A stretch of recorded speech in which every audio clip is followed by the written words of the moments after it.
Good morning, everybody, and welcome back to TBD, the Colorado Springs Real Estate Podcast. I'm Rob Thompson, Associate Broker with the agency here in Colorado Springs, and I'm joined by my peers and fellow peeps. I'm going to go around, let them introduce themselves. I'm Nanette Lampman, also an associate broker here at the agency. I'm Mike Mattis. I'm a lender with Total Lending Concepts. And I'm Lori Ristig, another realtor with the agency working with Rob. Well, thank you all for being here this morning.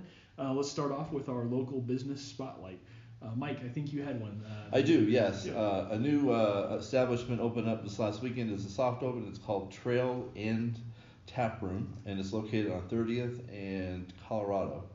And basically, it's an end destination after an adventure in the mountains. Okay, Trails and Tap Room? Yes. Okay, and we looked up their phone number beforehand. It was 719-428-0080, and they have a website, trailsendtaproom.com. You mentioned you could park your bike inside. That is correct. So if you're an avid cyclist like myself, you can actually ride right into the establishment and lock your bike inside instead of outside. Do they let you ride around in the store? No, probably not right around the store. Although that would be a lot of fun. That would be Ring a lot your of bell. fun. Ring, Ring, ring. Do they have like little jogging shoes they run up with your order on? No, you actually pour your own beer. They have Oh, glasses, and then they have all the taps around the wall. Wow. And so you go by and you decide which ones. They have sampling glasses, and then they have full pints that you can purchase. Cool. Well, there you go. Yeah. Trails and Tap Room. Okay. So last week we talked about what we wish we'd known when we were buying a house. This week we're going to talk about how to add value to your home, and we have a number of ideas, and then also a brief discussion about what value means in that context. We don't necessarily mean dollar for dollar return, but we'll get to that. First, let's talk about the market. Nanette, how many homes we have on the market today? We've got 1,695 active homes in El Paso County right now. 1,695. That's down slightly, but just like a handful of homes Just a from little last bit, week. yep. I think there were 1,704 or something like that. Believe. Okay, so pretty static level of inventory, which is interesting because once a month we do an analysis here, and we actually saw a spike of approximately $5,942 from the average sale price from last month to this month. How does that square with inventory? Anybody? I think inventory's down. Inventory's down? Yeah. Yeah. Well, that's true. From the same point last month, I want to say there's about 400 less listings. So inventory's down. Does that contribute to a spike in pricing? It can. I would say so. Yeah. More competition. More competition? Yep, fewer Yep. homes for the same pool of buyers that are out there. Exactly. So Starting to see more competing offers, multiple offers on the table. So people are having to bid up again. Feels like we're back in the summer a little bit. Just Yeah. not quite as crazy. Do we think is that going to sustain? Are we going to start seeing prices rise back up? My sense of it is that we have peaked at value, and this might just be a momentary blip, but I could be wrong. I almost Yeah. wonder if people are trying to get in before the holidays. I've had a Okay. couple of clients actually express that, so Okay. it's Right. possible. So inventory's down, prices spiked 6K approximately. Also, median pricing went up 10K, which supports the inventory position. And also, median days on market increased by 2, and the average days on market increased by 3. Is that square with what we? That doesn't actually square in my mind with everything that we're talking about. Why? Well, just because if houses are lasting longer on the market, doesn't really justify why the prices are going up if they're staying on market longer. I know in the summer houses were lasting about a half an hour Mm-hmm. and they were gone with multiple offers. So I see the same disconnect. I see one variable that might account for it, and that is the prices are going up. If the prices are going up, that might okay. that's stretching people's buying power, maybe slowing the decision process a little bit. At the same time, inventory is relatively static. Or it could be that we have a lot of buyers out there that only qualify for a certain dollar amount and they're having to wait for those homes. There you go. I've often suggested that we have a cap, if you will, on pricing at the E6 BAH level. BAH, because correct. the vast majority of enlisted people in town or vast majority of military members in town are enlisted, and just by the structure of the military, and then majority of them are E6 or below. Right. So I think that tracks to around BAH is a 275. big Yeah. determining factor. Okay. Well, there's your market update. Lori, any input on that? I think you covered it. Okay. So what's our word of the day, Nanette? Oh, let me pull that up right here. So our word of the day is stakeholder. Definition of which is anyone who may be affected by a decision Someone who has a stake in the outcome of a decision involving land or real property, generally used to justify government regulations that affect rights to private property. Stakeholder, huh? Mm. How is that different than a shareholder? A shareholder has a financial stake in it. I mean, you can be a regular old stakeholder and not have any money involved, but it still might affect you. We were talking earlier about how like a renter could be a stakeholder.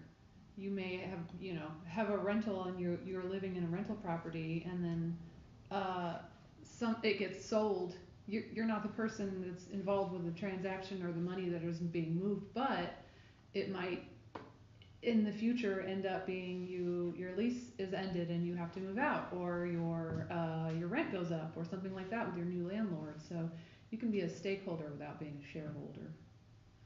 Fair enough. So buyers and sellers might be perceived as the shareholders in that analogy. Mm-hmm. Okay. Your word of the day there, stakeholder. Okay.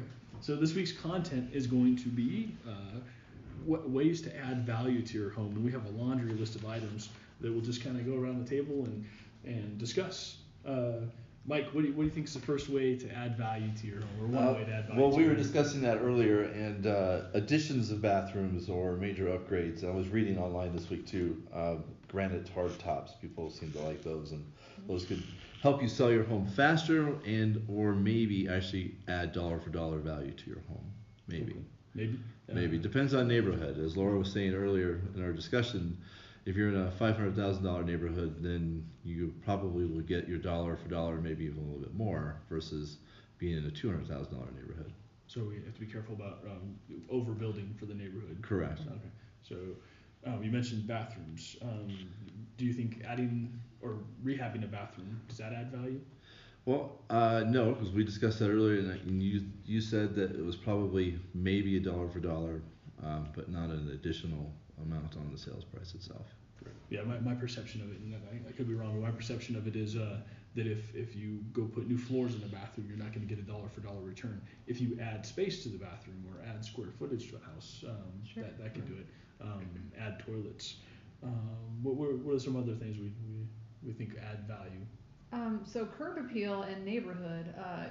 A lot of times people will drive through a neighborhood to see, oh, do I like it here? Does this fit my lifestyle? Are the neighbors taking care of their lawns? Because I'm very particular about that. I have an app that I actually use that is very helpful. It's GoCo Springs, GOCO Springs, where you can actually report issues with neighbors.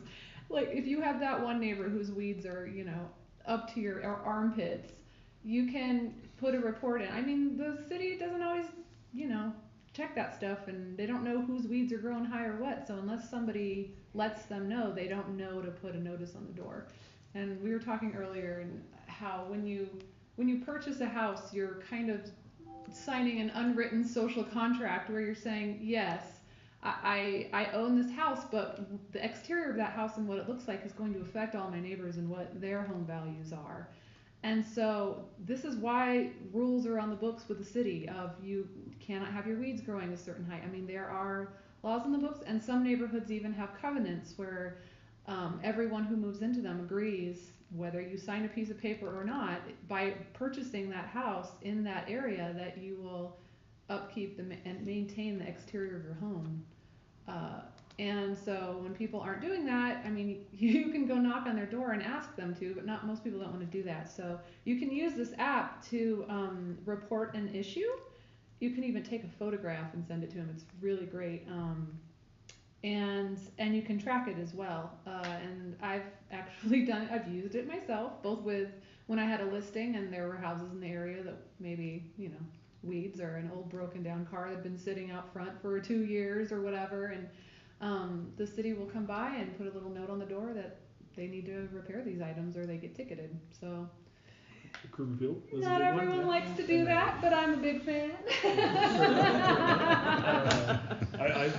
I'll not to be like altruistic here, but I've mowed people's lawns in adjacent homes. I mean, before. hey, you gotta do what you gotta do. With that's Yeah. an immediate. When you yeah. do this, it's gonna maybe take a week or two before the fix happens. So if you're listing your home and it's going on the market and you need that you got an open house tomorrow and your neighbor's lawn is crazy because Go knock on the door. Hey, come on, lawn. Thanks. So I think we agree. Curb appeal is a big one that can add value.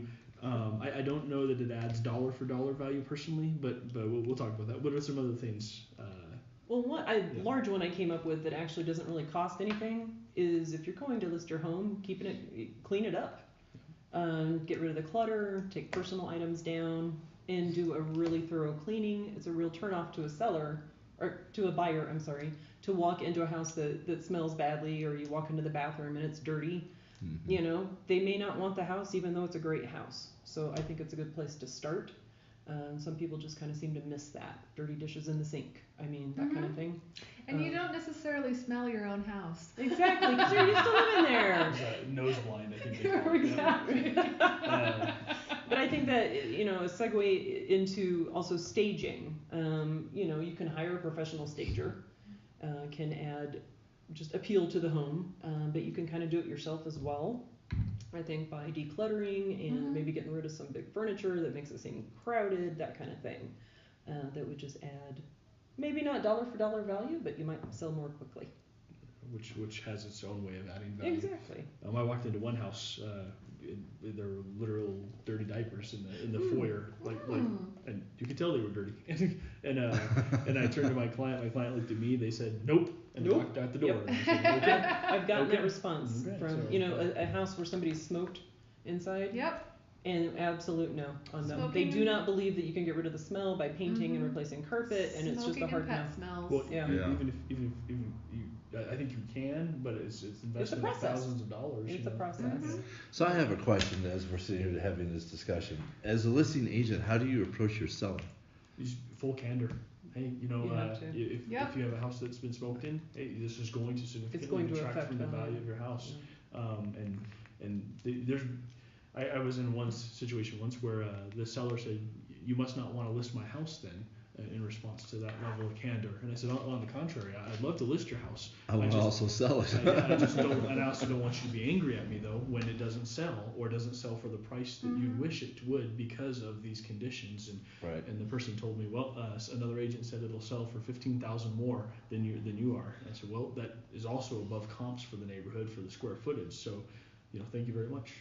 But I'd rather sell your house for you than have my sign be in the yard. It's funny. I run into that all the time where you tell people the honest to God's truth and then they go somewhere else. And that's their prerogative. I know. Yeah. So, yeah. It's hard to be ethical and do the right thing.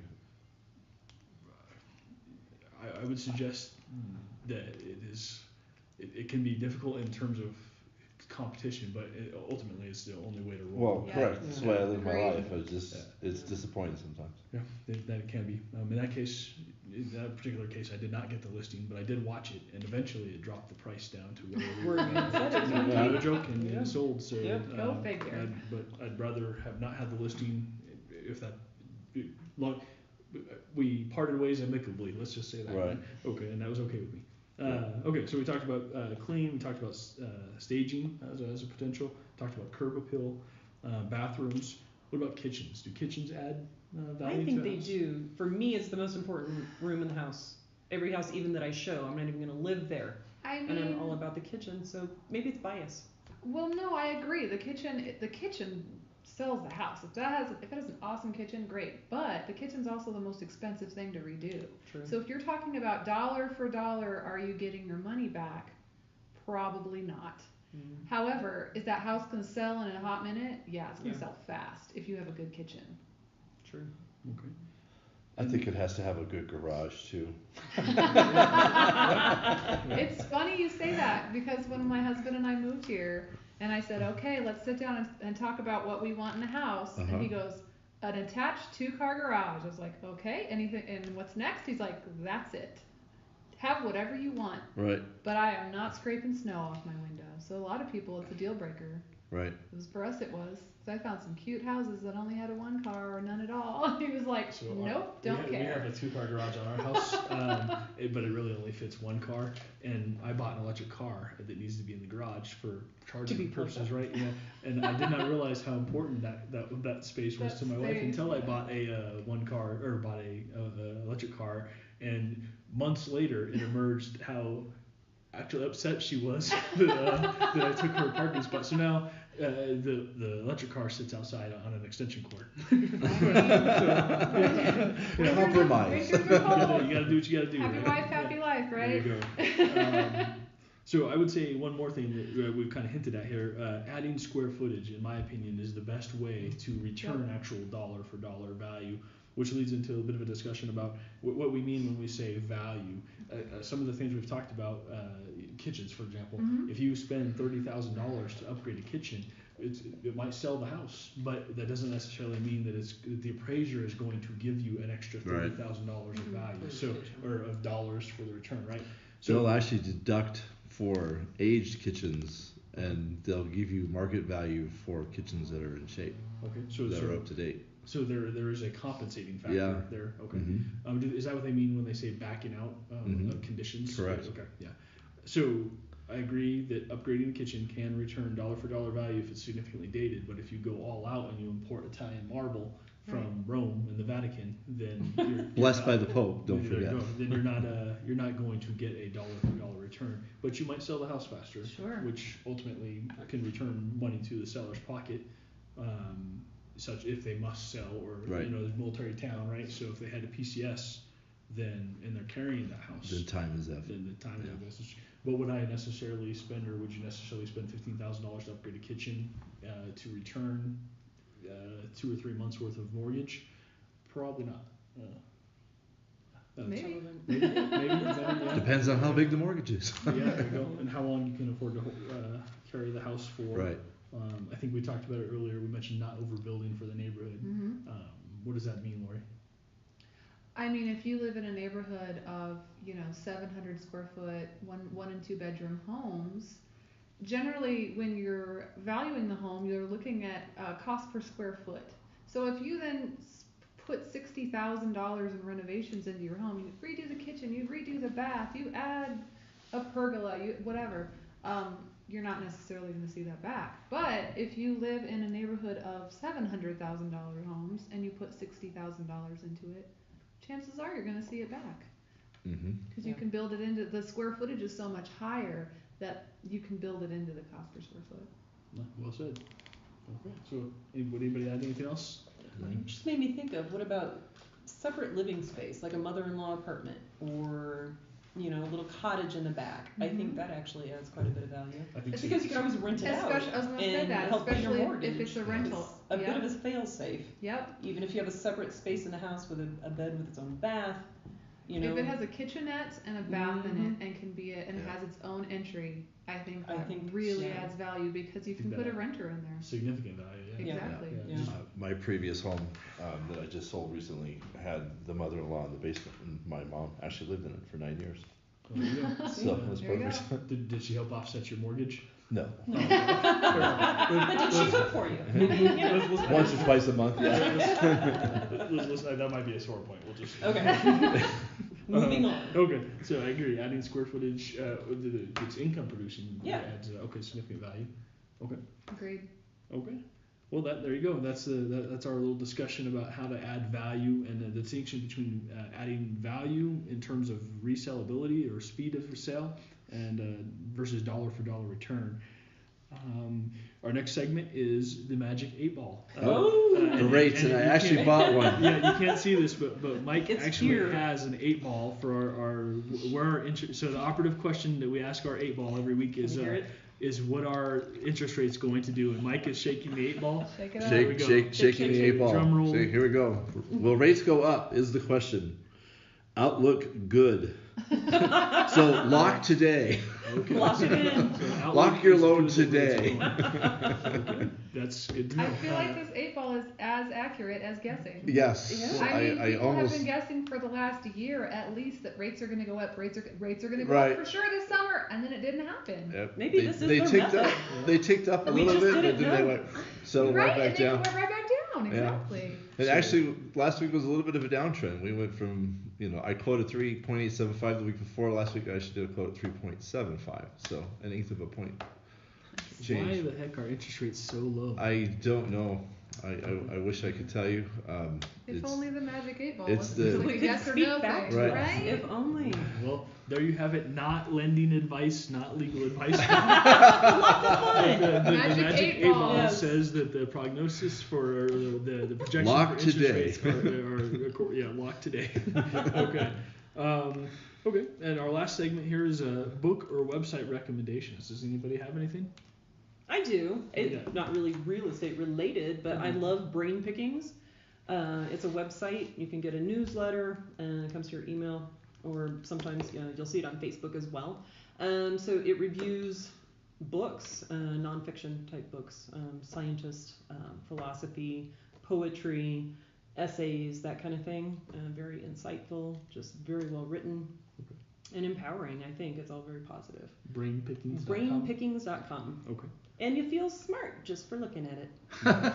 There you go. Perfect.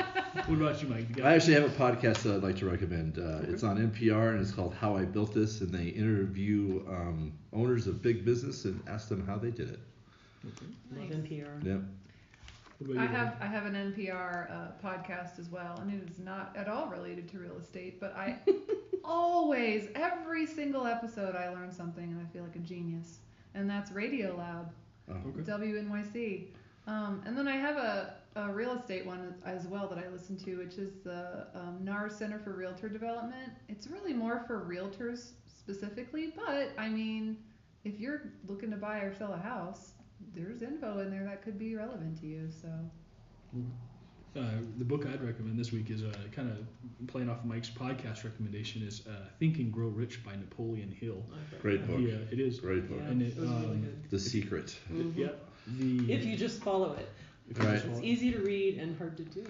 So this Yeah. book is a study of multiple millionaires and billionaires that Napoleon Hill undertook, and he asks the question essentially, what's the essential elements that's common to all these people? And Mhm. my takeaway, and you guys correct me if you have a different takeaway on it, but mine was all of those folks had a laser-like focus on the And desire. accumulation and desire. Mhm. And desire. Now, I would say another takeaway for mine was that it actually a lot of that focus, the mass accumulation of wealth, was at the cost of family relationships, Yep. personal Yeah. dynamics. So my takeaway was when I go to my job and do my work, laser-like focus for the period of time that I'm at the job, and then afterwards I'm not willing to sacrifice personally time with my daughters, for example, Right. for the mass accumulation of wealth. Mhm. So, but that helped me accept that I'm only going to be as successful as that focus is engaged for that period of Mhm. time.